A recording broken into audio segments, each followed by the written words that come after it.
नमस्कार दोस्तों। आप लोगों ने अभी तक वर्ल्ड ज्योग्राफी की लेक्चर सीरीज में हम लोगों ने वर्ल्ड ज्योग्राफी के लगभग 10-12 लेक्चर पढ़ लिए हैं। अगर आपने पुराने वीडियो नहीं देखे हैं तो आपको प्लेलिस्ट में सारे वीडियो मिल जाएंगे। अगर बात करें आज के वीडियो की तो आज के वीडियो में हम लोग एशिया के पार्ट 2 के बारे में पढ़े। पार्ट 1 हम लोगों ने पहले पढ़ लिया है, उसमें पर्वत श्रृंखलाओं के बारे में जाना। इसके अलावा जो पहाड़ियाँ थी, पर्वत श्रृंखलाएं थी, उसके बारे में जान लिया। आज हम लोग किसकी बात करेंगे? आज के अगर मुख्य टॉपिक की बात करें तो हम लोग एशिया महाद्वीप की। अभी क्या बात कर रहे हैं हम लोग? सबसे बड़ा महाद्वीप एशिया की। तो एशिया महाद्वीप में आज के विषय में हम लोग जो एशिया महाद्वीप की नदियां हैं, इसके अलावा जो प्रमुख जनजातियां हैं, एग्जाम की दृष्टि से इंपॉर्टेंट है, ठीक है। इसके अलावा हम लोग क्या पढ़ेंगे? जो झीलें हैं, ठीक है। आज के वीडियो में हम लोग 3 पॉइंट होंगे। सबसे पहला होगा एशिया महाद्वीप की प्रमुख झीलों के बारे में बात करेंगे, ठीक है। दूसरे नंबर पर हम लोग बात करेंगे नदियों के बारे में, जो प्रमुख नदियां हैं उसके बारे में बात करेंगे। और तीसरे नंबर पर हम लोग बात करेंगे जो प्रमुख जनजातियां हैं। क्लियर हो गया? आज के वीडियो हम लोग इसके बारे में पढ़ेंगे क्योंकि दोस्तों इसमें से एग्जाम में से क्वेश्चन आते हैं, चाहे आप एसएससी या रेलवे रीट की एग्जाम की तैयारी कर रहे हो या यूपीएससी की। बस क्वेश्चन बनाने का फॉर्मेट अलग होता है, बाकी क्वेश्चन ये चीजें आपको तो वैसे ही पढ़नी होती हैं। तो किस एग्जाम की क्या अप्रोच रहेगी वो भी मैं साथ साथ बताते रहूंगा, तो ठीक है। अगर पहले मैप का ओवरव्यू बता देता हूँ। आपको पता है कि ये एशिया महाद्वीप है। कहाँ से? यूराल श्रृंखला से, कैस्पियन सागर से काला सागर, फिर यहाँ आ जाता है भूमध्य सागर और लाल, जो भी ये लाल सागर है यहाँ से होते हुए ये जो पोर्शन है पूरा किसका है? एशिया महाद्वीप का, ठीक है। जो आपको ब्लू कलर में दिख रहे हैं ये क्या है? जो आपको ब्लू डॉट में दिख रहे हैं ये क्या है? ये एशिया महाद्वीप की प्रमुख झीलें हैं, ठीक है। आपको समझ में आ गया? और जो ये रेड कलर में लाइनें दिख रही हैं इसको छोड़ के, ये जो आपको रेड कलर में लाइनें दिख रही है ये क्या है? ये एशिया महाद्वीप की प्रमुख नदियां हैं। क्लियर हो गया? ये तो बात होगी हम लोगों ने भाई आप पर आज पढ़ने क्या वाले हैं और आपको मैप में क्या बनाया हुआ है ये आपको समझ में आ गया। अब हम लोग लेक्चर स्टार्ट करते हैं। अगर बात करें लेक्चर की तो हम लोग सबसे पहले क्या देख लेते हैं भाई, प्रमुख झीलें कौन कौन सी है, कि झीलों से रिलेटेड किस प्रकार के क्वेश्चन बनते हैं वो भी देख लेंगे। तो हम लोग सबसे पहले एशिया महाद्वीप की सबसे बड़ी झील के बारे में बात करेंगे। खारे पानी की झील की बात आती है या सबसे गहरी झील की बात आती है तो कौन सी है? कैस्पियन सागर, ठीक है। तो ये क्या है? कैस्पियन सागर। ये आपको जो दिख रहा है ये इसी सीमा के पास में बना हुआ है, जो यूरोप और एशिया को अलग करने वाली यूराल पर्वत श्रृंखला, जिसमें यूराल नदी यहाँ आके गिरती है, ठीक है। ये जो श्रृंखला है, ये वाला जो आपको पोर्शन दिख रहा है ये क्या है? कैस्पियन सागर, ठीक है। अब कैस्पियन सागर कहाँ स्थित है? अब आपको इसमें सवाल कैसे बनता है कि भाई इसके पड़ोसी देश कौन कौन से होते हैं। यूपीएससी जैसे एग्जाम में पूछ लेते हैं, कुछ है ना स्टेटमेंट बना के उसमें ये दे सकते हैं और इससे रिलेटेड एग्जाम में क्वेश्चन आ चुका है। 2018 या 18 का पेपर देखेंगे तो उसमें इस टाइप का क्वेश्चन पूछ चुका है पड़ोसी देश का। उसमें अरल सागर के बारे में पूछा है, उसके काला सागर के भी कुछ कंट्री के बारे में पूछ लिया। तो 3-4 स्टेटमेंट अलग अलग बना के दिए, ठीक है। तो इसमें हम लोग सबसे पहले बात कर लेते हैं कि भाई कैस्पियन सागर। तो कैस्पियन सागर कहाँ स्थित है, इसके पड़ोसी देश कौन कौन से होते हैं। अगर पड़ोसी देश की बात करें तो इसको मैं दोस्तों एक ट्रिक के माध्यम से, ताकि आपको पड़ोसी देश याद भी हो जाए और कौन कौन से देश हैं उसके नाम भी पता चल जाए। तो ट्रिक क्या है? TARIK, तारीख, ये है ट्रिक। अब इस ट्रिक के अंदर कौन कौन सी कंट्री, जो कंट्री है वो कैस्पियन सागर की पड़ोसी देश है, ठीक है। तो अपन कैस्पियन सागर बोलते हैं लेकिन ये इसे कैस्पियन झील है ये, ठीक है। ये महासागर ना होकर झील है, ठीक है। तो तारीख की बात कर, टी क्या है? टी हो गया तुर्कमेनिस्तान, ठीक है। आर क्या हो? ए क्या हो गया? अजरबैजान। आर क्या हो गया? रूस। आई क्या हो गया? ईरान। और के क्या हो गया? किर्गिस्तान। मैं लिख लेता हूं यहाँ पर, आप साथ साथ नोट्स बनाते रहिए। आई का मतलब क्या हो गया? सॉरी यहाँ पर टी है, ये तुर्कमेनिस्तान, ठीक है।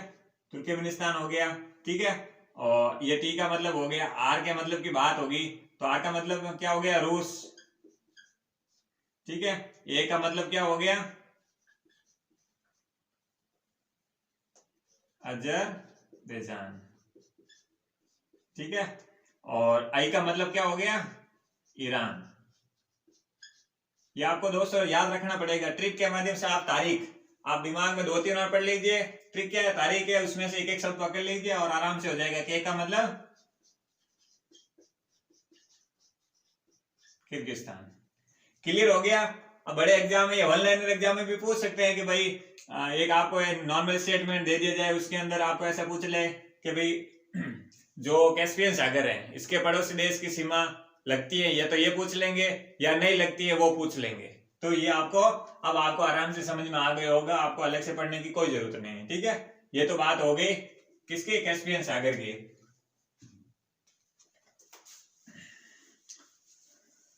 अगर कैस्पियन सागर की और विशेषताओं की बात करें, ये तो मैंने आपको बता ही दिया है कि भाई ये तो सबसे बड़ी झील से स्टार्ट किया हम लोगों ने। सबसे बड़ी तो झील है एशिया महाद्वीप की, ध्यान रखना, ये एशिया महाद्वीप की सबसे बड़ी झील भी है और खारे पानी की भी सबसे बड़ी झील है, ठीक है।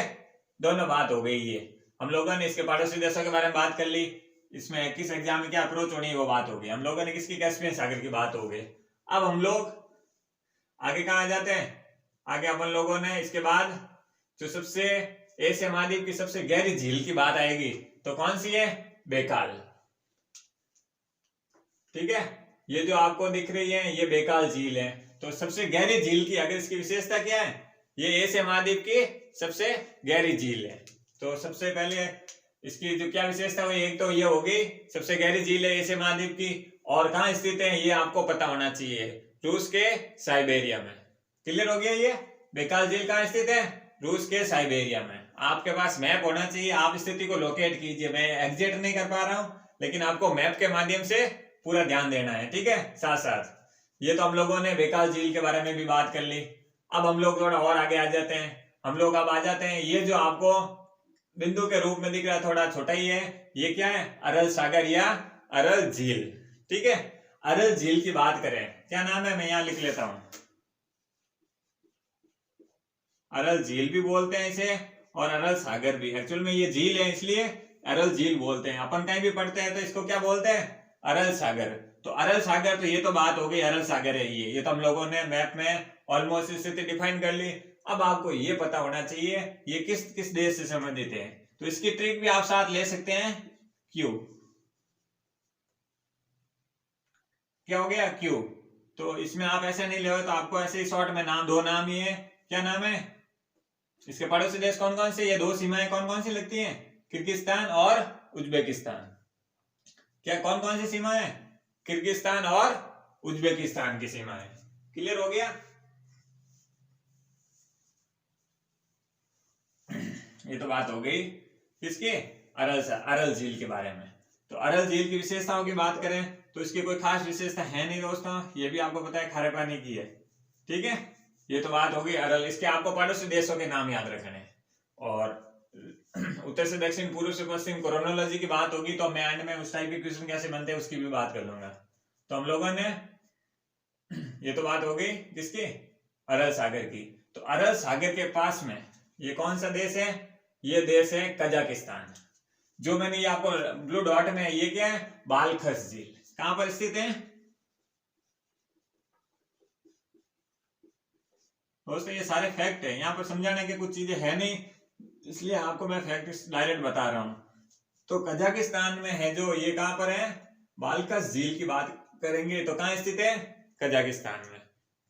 क्लियर हो गया। ये आपको सिर्फ याद रखना है, बालखस झील की अगर आपको बात करें किस देश से संबंधित है, तो किस देश से, कजाकिस्तान से। अरल सागर के पड़ोसी देश, ये अरल सागर किस देश की स्थिति में आता है, तो कजाकिस्तान, सॉरी कजाकिस्तान और उज्बेकिस्तान। क्लियर हो गया। ये तो बात हो गई, इसकी बात हो गई अरल सागर की, सॉरी कजाकिस्तान के बालखस झील की।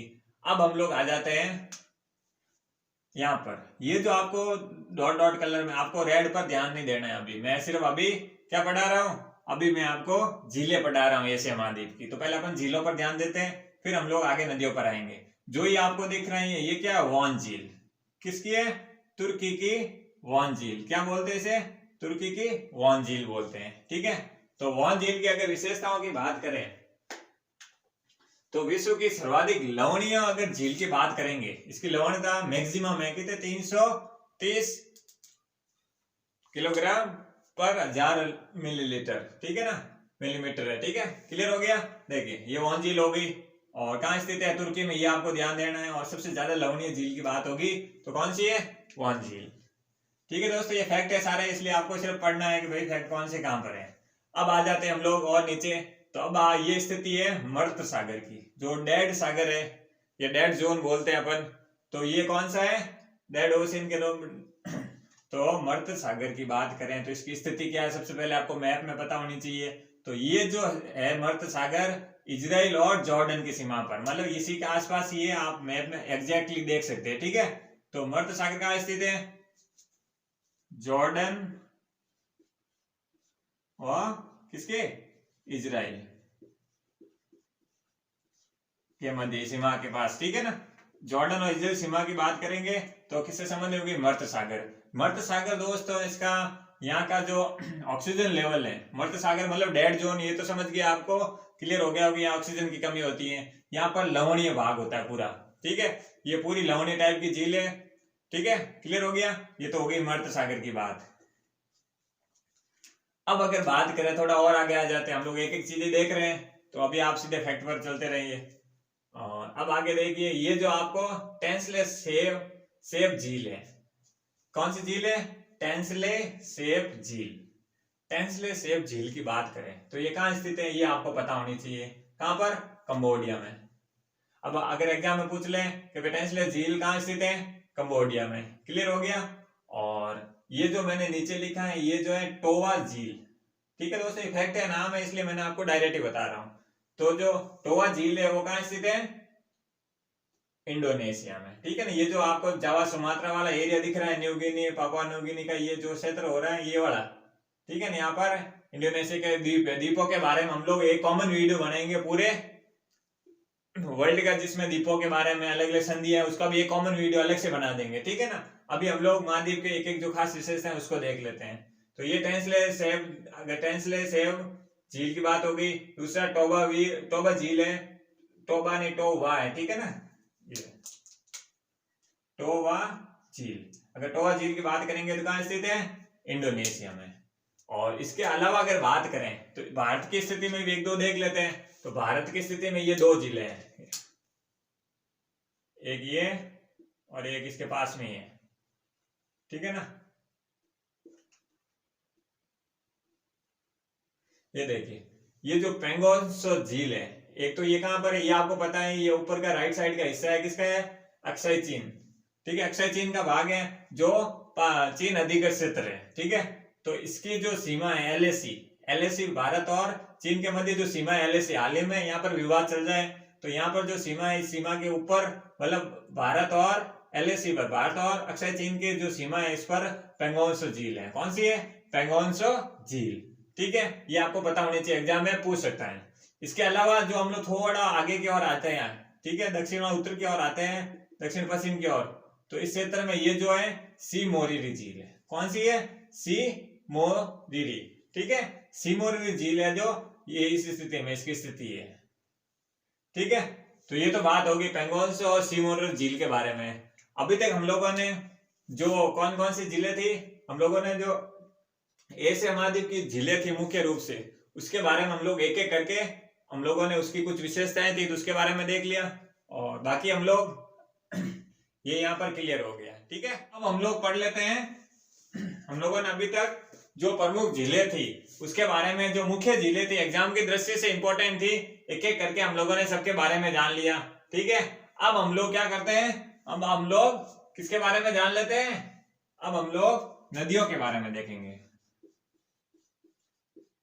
जो एशिया महाद्वीप की प्रमुख नदियां थी, एक एक करके आप इंपॉर्टेंट जो नदियां थी उसके बारे में जानेंगे। सबसे पहले हम लोग शुरुआत करते हैं तुर्की से। तुर्की में एक टोरस नामक पर्वत है, ठीक है, तुर्की है, ये जो स्थिति दिख रही है आपको तुर्की है, ठीक है ना, यहाँ पर ये टोरस पर्वत है, ठीक है। तो इस टोरस पर्वत से दो नदियां निकलती हैं, ठीक है, क्या नाम है, दजला और फरास, तो दजला और फराज नदियां हैं, ठीक है ना। तो दजला और फराज नदियां हैं, कहां से निकल रही हैं, ये दोनों है, ठीक है। दजला और फराज नदियां कहां से निकल रही हैं, तुर्की के टोरस नामक पर्वत से। क्लियर हो गया, कहां से निकल रही है, टोरस नामक पर्वत से दजला और फराज नदियां निकल रही हैं। ये नदी आगे कहां गिर रही है, फारस की खाड़ी में। क्लियर हो गया, ये नदियां कहां गिर रही है, फारस की खाड़ी में। ये देखिए यहाँ पर, ये आपको पता है तुर्की है, ठीक है ना। तुर्की से ये दोनों दजला और फरात नदियां ये निकल के यहाँ पर, ये आपको पता है फारस की खाड़ी है, ये आगे ओमान की खाड़ी है। तो ये आपको ईरान से होते हुए, इराक से होते हुए कहां पहुंच रही है, फारस की खाड़ी में। क्लियर हो गया। इसकी और बात करें एक विशेषता की, जो हम लोग हिस्ट्री में पढ़ते हैं, मेसोपोटामिया सभ्यता के बारे में हम लोग पढ़ते हैं। तो उस सभ्यता का विकास भी कहां पर हुआ, दजला और फरात नदियों पर, ठीक है। मेसोपोटामिया सभ्यता का विकास कहां हुआ, तुर्की के दजला और फरात नदियों पर। अब आपको पता चल गया होगा दजला और फरात नदियां किस देश से संबंधित है, तुर्की से। किस पर्वत से निकलती है, टोरस नामक जो तुर्की में स्थित है, इस पर्वत से निकलती हैं और ये नदियां आगे जाके फारस की खाड़ी में गिरती हैं। क्लियर हो गया, ये तो बात हो गई तुर्की की। अब हम लोग थोड़ा और आगे आ जाते हैं। अगर आगे बात करें, आगे हम लोग आ जाते हैं भारत के परिप्रेक्ष्य में। हम लोग थोड़ा सा देख लेते हैं, क्योंकि अभी एशिया महाद्वीप के बारे में पढ़ रहे हैं, तो भारत भी एशिया महाद्वीप का हिस्सा है, तो कुछ ऊपरी बातें देख लेते हैं। तो ये जो आपको नदी दिख रही है, ये वाली, ठीक है, इस नदी को क्या बोलते हैं, इस नदी को सिंधु नदी बोलते हैं। क्या बोलते हैं, सिंधु नदी को, ठीक है, इसे सिंधु नदी बोलते हैं। क्लियर हो गया। अब इसके आगे देखिए, ये वाली जो आपको नदी दिख रही है, ये है ब्रह्मपुत्र। इसके बारे में विस्तार से जानेंगे, लेकिन जब अपन इंडियन जियोग्राफी पढ़ रहे हैं, उसमें जब लेक्चर आएगा तो उसमें इसको विस्तार से, इसकी सहायक नदियां कौन कौन सी होती है, एक एक करके सबके बारे में जानेंगे। ये जो नदी है ब्रह्मपुत्र है, ये जो नदी है गंगा नदी है, ठीक है।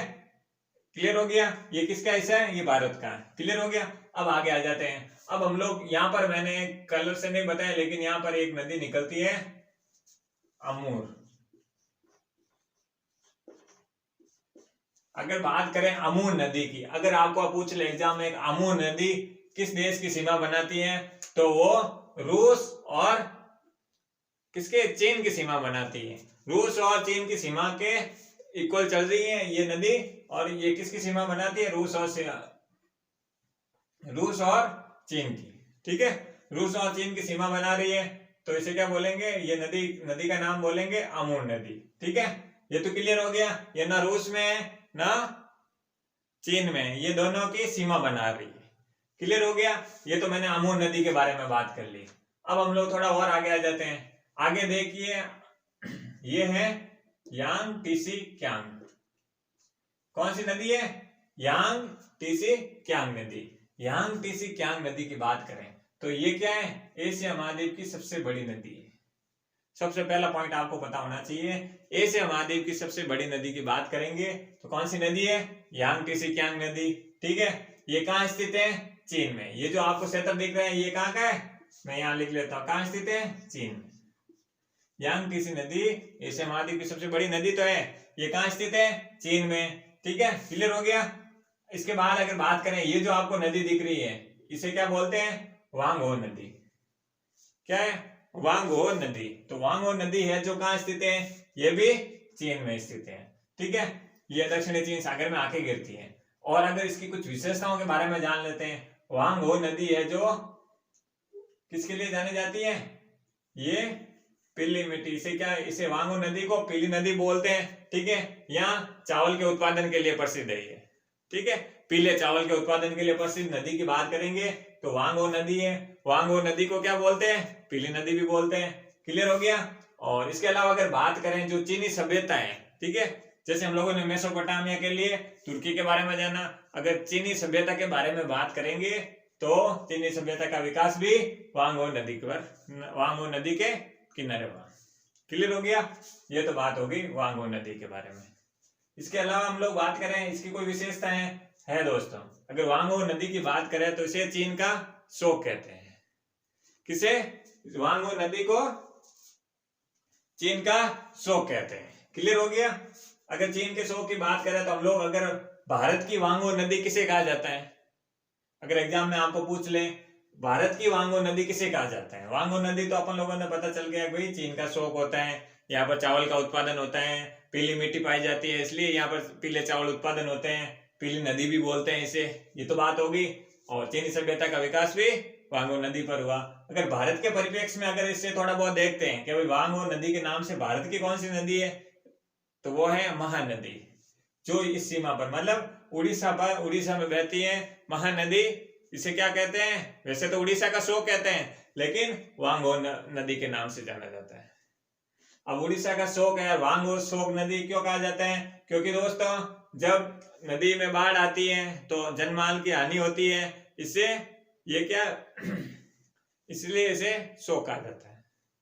क्लियर हो गया, ठीक है, क्योंकि नुकसान होता है, इससे बाढ़ आएगी तो आपको पता है वहां रहने वाली जनजीवन आबादी को अस्त व्यस्त कर देगी, तो इससे क्या होगा, लोगों में अकाल जैसी बीमारी जैसी उत्पादन होगी, तो वही क्या शोक का कारण बन जाएगा।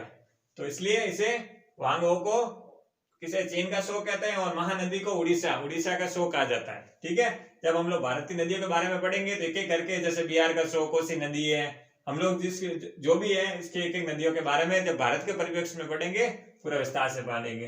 तो ये बात हो गई वांगो नदी का। ठीक है, अब हम लोग थोड़ा और आगे आ जाते हैं। अब देखिए दोस्तों ये नदी है साल्वी नदी। ठीक है, साल्वी नदी कहां पर पाई जाती है, म्यांमार में। ठीक है, ये म्यांमार की सबसे लंबी नदी है। म्यांमार की सबसे लंबी नदी की बात करेंगे या बड़ी नदी की बात होगी तो कौन सी है, साल्वी नदी है। इसके अलावा ये जो आपको नीचे दिख रही है, इस पर आपको ग्रीन वाले पॉइंट पर ध्यान नहीं देना, ये जनजातियां, इसके बारे में हम लोग नेक्स्ट आगे बात करेंगे। तो ये वाला जो आपको ये लाइन दिख रही है ये इरावदी नदी है। ठीक है, इसे क्या बोलते हैं, जो यंगून शहर है म्यांमार का, ये भी म्यांमार का हिस्सा है, जो म्यांमार का यंगून शहर है वो इसी नदी के किनारे है। किस नदी के किनारे, इरावदी नदी के किनारे। कौन सा शहर है, यंगून शहर है जो इरावदी नदी के किनारे है। तो ये भी कहां पर स्थित है, ये भी म्यांमार में स्थित है। क्लियर हो गया, कहां गिर रहे हैं, ये भी दक्षिणी चीन सागर में गिर रहा है। ये तो बात हो गई इरावदी नदी की बात। जो मुख्य नदियां थी एशिया महाद्वीप के बारे में और एग्जाम की दृष्टि से इंपॉर्टेंट थी। अब आपको बड़े एग्जामों में जाओगे तो आपको देश पूछ लेंगे भाई किस किस देशों से होके गुजर रही है। जब आप इनके बारे में पढ़े तो मैप अपने पास रखें, तो एक एक कंट्री के बीच में से होके निकल रही है, तो म्यांमार से होते हुए या कौन सा देश आता है, वियतनाम है या कम्बोडिया है, जो भी है, लाओस है, तो ये आपको पता होना चाहिए। ठीक है, एग्जाम में किसी भी प्रकार से क्वेश्चन बन सकता है, बट उसके लिए आपको पहले से प्रिपरेशन करनी होगी। ठीक है, ये तो बात हो गई किसकी, जो प्रमुख नदियां थी उसके बारे में जान लिया हम लोग। अब हम लोगों ने नदियों के बारे में पूरा पढ़ लिया है। अब हम लोग इसकी बात करेंगे जो एशिया महाद्वीप की प्रमुख जनजातियों के बारे में। अगला टॉपिक आप हेडिंग डाल दीजिए, प्रमुख जनजातियां। ठीक है, अब हम लोग एक एक करके पूरी प्रमुख जनजातियों के बारे में जानेंगे। अगर प्रमुख जनजातियों की बात करें, जो दोस्तों फैक्ट ही है, एक एक करके मैं अभी फटाफट आपको प्रमुख जनजातियां जो मुख्य रूप से उसके बारे में जानेंगे। जो ये आपको ग्रीन लाइन में दिख रही है, ये ग्रीन बिंदु दिख रहे हैं हरे कलर में, ये क्या है, जनजातियों का साइन है। अब किस जनजाति में कहां पर क्या बोलते हैं उसके बारे में पढ़ेंगे। ठीक है, सबसे पहले बात कर लेते हैं हम लोग कुर्द जनजाति की। अब आप लोग सुनते हैं कुर्द जनजाति, तो कुर्द जनजाति ये वाला जो क्षेत्र बनाया है मैंने, कुछ हिस्सा तुर्की का है, कुछ क्षेत्र है ईरान का, कुछ इराक का। तो इन क्षेत्रों में कौन सी जनजाति पाई जाती है, कुर्द जनजाति। कौन सी जनजाति पाई जाती है, कुर्द जनजाति का। अगर आपको एग्जाम में पूछ ले तो कहां पर पाई जाती है, ईरान में भी पाई जाती है, कुछ जगह पर इराक में भी पाई जाती है और तुर्की जैसे क्षेत्रों में। इसलिए मैंने इसको थोड़ा बड़ा क्षेत्रफल बताया है, क्योंकि कुछ यहाँ भी पाई जाती है, कुछ ईरान में भी, कुछ इराक में भी, ये सब आपको मैंने बता दिया है। ठीक है, ये तो कुर्द जनजाति की बात हो गई। अब हम लोग बात कर लेते हैं जैसे इस बिंदु की बात करें तो ये है यहाँ पर याकूत जनजाति।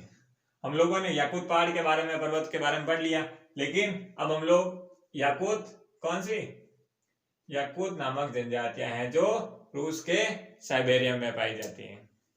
ठीक है, क्लियर हो गया, ये तो बात हो गई रूस के साइबेरिया की, जहां पर याकूत जनजातियां। अगर आपको याकूत जनजाति के बारे में पूछ ले तब आप क्लियर हो गए होंगे। ठीक है, ये आपको समझ में आ गया। अब और आ जाते हैं इसके पास, तो ये कौन सा, ये है म्यांमार की स्थिति। तो म्यांमार के हाल ही में न्यूज में भी रहा है, कौन सी, रोहिंग्या जनजाति।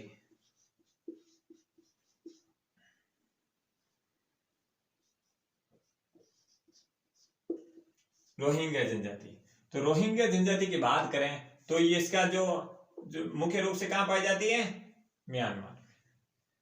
हाल ही विवाद का कारण भी बना था कि रोहिंग्या जनजाति यहाँ पर उत्पीड़न के कारण ये बांग्लादेश के हिस्से में, भारत के पूर्वोत्तर हिस्से में आ गया था, ठीक है, इसलिए यहाँ पर विवाद का कारण भी बना था। तो यहाँ पर ये करंट के हिसाब से अपडेट भी है, इसलिए आपको पता चल गया होगा रोहिंग्या जनजाति का संबंध किस देश से है, म्यांमार से, ठीक है। ये तो बात हो गई। अब हम लोग आ जाते हैं चकमा जनजाति। ये जो आपको डॉट दिख रहा है बांग्लादेश के, ये कौन सी जनजाति पाई जाती है यहाँ पर, चकमा जनजाति के बारे में अगर आपको पूछ ले तो किस देश से संबंधित है, बांग्लादेश से। क्लियर हो गया, ये तो बात कर ली हम लोगों ने बांग्लादेश की। अब हम लोग थोड़ा और आ जाते हैं आगे। इसके अलावा हम लोग कौन कौन सी जो जनजाति है, किर्गिस्तान में कौन सी, कजाकिस्तान में कजाक जनजाति है जो, ठीक है, कजाक जनजाति कहाँ पाई जाती है, यहाँ पर आप ऊपर देख रहे होंगे कजाकिस्तान, कजाक जनजाति पाई जाती है। छोटी छोटी जनजाति है, इसके बारे में भी थोड़ा बहुत आपको पता होना चाहिए। किर्गिज जनजाति की बात करें तो कहां पर पाई जाती है, किर्गिस्तान में। किर्गिज जनजाति कहां पाई जाती है, किर्गिस्तान में, ठीक है। इसके अलावा अगर बात करें पश्तून जनजाति की बात करें या शेरपा जनजाति की बात करें, पश्तून जनजाति की बात करें तो यहाँ पर कहां पाई जाती है, अफगानिस्तान में। पश्तून जनजाति है जो कहां पाई जाती है, अफगानिस्तान में, ठीक है। आप अगर मैप बनाना आता है तो आप फटाफट मैप बना दीजिए, स्थिति लोकेट कीजिए। ये है पश्तून जनजाति, कहां पाई जाती है, अफगानिस्तान में। और शेरपा जनजाति, ये जो आपको जनजाति दिख रही है, क्या नाम है इसका, शेरवा या शेरपा, ठीक है। शेरपा जनजाति है कहां पर, नेपाल से संबंधित है। अगर शेरपा जनजाति के बारे में आपको पूछ ले तो कौन सी जनजाति है, नेपाल की। क्लियर हो गया, या शेरपा के बारे में हम लोगों ने आराम से देख लिया। जो भी जो मुख्य जो जनजातियां थी एशिया महाद्वीप के, हम लोग सभी महाद्वीप में जाएंगे तो एक एक वहां की जो मुख्य विशेषताएं एक एक करके विस्तार से जानेंगे। अभी जो मुख्य विशेषताएं थी मैंने एक एक करके आपको बता दी है, ठीक है। और इस वीडियो में हम लोगों ने क्या क्या पढ़ा, हम लोगों ने मुख्य जनजातियों के बारे में, प्रमुख झीलों के बारे में और नदियों के बारे में, जो एशिया महाद्वीप की नदियां थी मैप के माध्यम से लोकेट करना सीखा, ठीक है। आसपास के पड़ोसी देश कौन से उसके बारे में जाना, ठीक है। आज के दोस्तों इतना ही है। और अगर आपको वीडियो अच्छा लगा हो तो आप कमेंट कीजिए, लाइक कीजिए, शेयर कीजिए। अगर वीडियो में किसी प्रकार की कोई कमी रही हो तो आप हमें सुझाव दीजिए ताकि आने वाले वीडियो में उसमें कुछ सुधार किया जा सके, ठीक है दोस्तों। थैंक यू दोस्तों।